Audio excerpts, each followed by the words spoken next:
30 days 30 swing டூல்ஸில் head பின் pearl பின்னை பற்றி பார்க்கலாம். ரெண்டுமே ஒரே பேர் தான். நீங்கள் எப்படி மார்க்கெட்டில் கேட்டாலும் உங்களுக்கு கொடுப்பாங்க.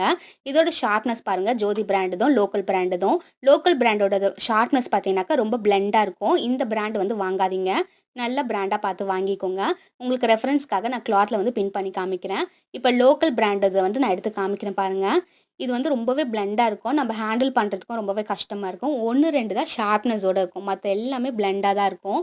இந்த பின்னை நம்ம யூஸ் பண்ணும்போது பார்த்தீங்கன்னாக்கா நம்ம கையும் வலிக்கும், கிளாத்தும் பார்த்தீங்கன்னா ரொம்பவே டேமேஜ் ஆகும்.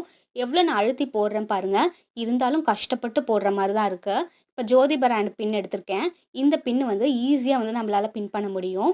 ஈஸியாகவும் வந்து கிளாத்லேருந்து ரிமூவ் பண்ண முடியும். கிளாத் எந்த விதத்துலையும் உங்களுக்கு டேமேஜ் ஆகாது. லோக்கலில் பார்த்தீங்கன்னாக்கா பிளெண்டாக இருக்கும். இது வந்து நல்லா ஷார்ப்பாக இருக்குது, கிளாத்தும் டேமேஜ் ஆகாமல் இருக்குது. இந்த பெல் பின் வேணும்னு நினச்சிங்கன்னா மேலே தர காண்டாக்ட் நம்பருக்கு காண்டாக்ட் பண்ணுங்கள். இதே மாதிரி கிட்டும் நம்மக்கிட்ட அவைலபிளாக இருக்குது. அடுத்த வீடியோ